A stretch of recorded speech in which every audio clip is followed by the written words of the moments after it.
You were hired to protect him. That was the job. Stay close, stay alert, make sure nothing ever gets to him. Simple. At least, that's what they told you. The truth was never simple. Because he wasn't just another client. He wasn't rich in the normal way. He wasn't famous in the normal way. He was the kind of man who didn't exist on paper, but somehow controlled everything that did. 6 months ago, your life looked very different. You weren't desperate, but you were close enough to feel it. Your bank account wasn't empty, but it was heading there. Your phone was full of missed calls, bills, reminders, warnings. Every day felt like pressure building, and every option felt smaller than the last. Then the offer came. No interview, no paperwork.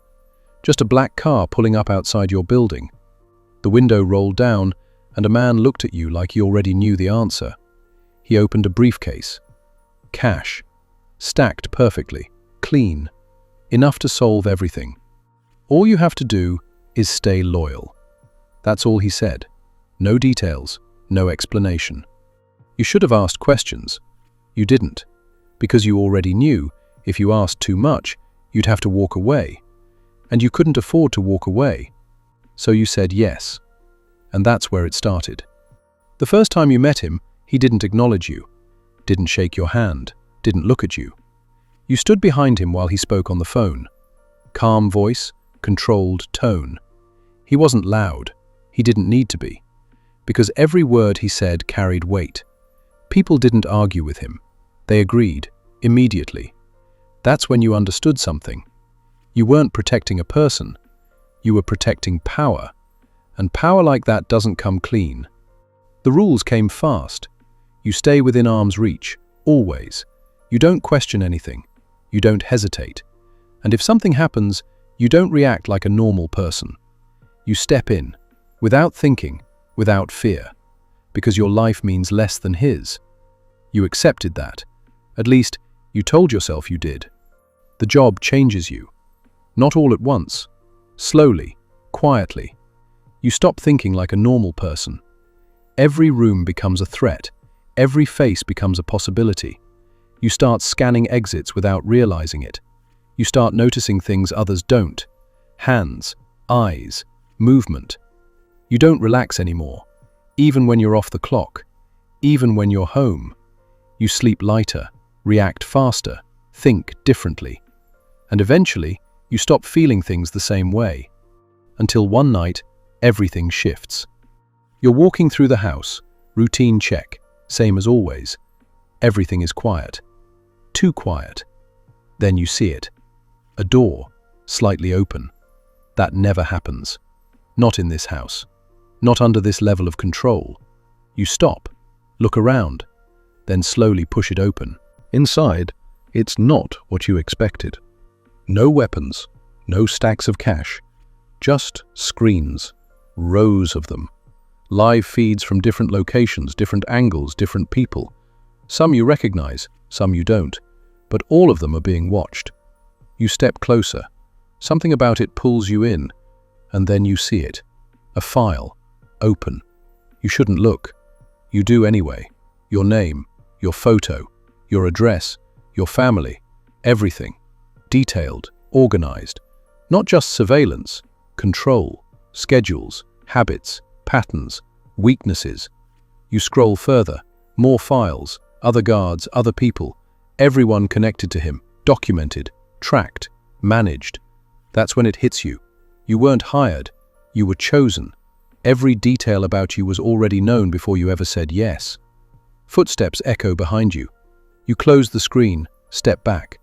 Another guard walks past. He glances at you, just for a second, and that's enough, because you see it. Recognition. He knows. Not everything, but enough. You leave the room, but your mind doesn't. That night, you don't sleep. You sit in the dark, thinking, because now everything feels different. Not dangerous, controlled, like every move you make was already expected.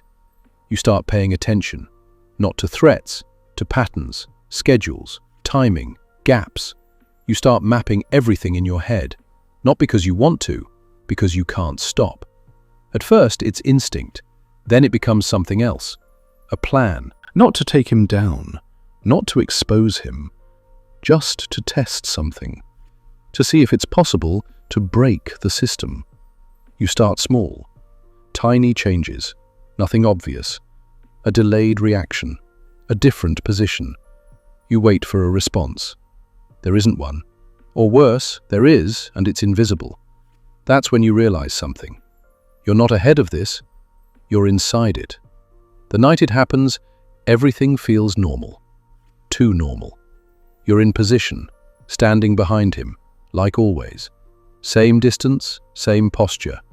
Nothing looks different, but everything is. Then you hear it. A sound. Subtle. Wrong. Your instincts fire instantly. You know exactly what it is. You've trained for this, prepared for this. You should move, you should react, you should protect him. But something stops you. Not hesitation, understanding. Because you've seen this before.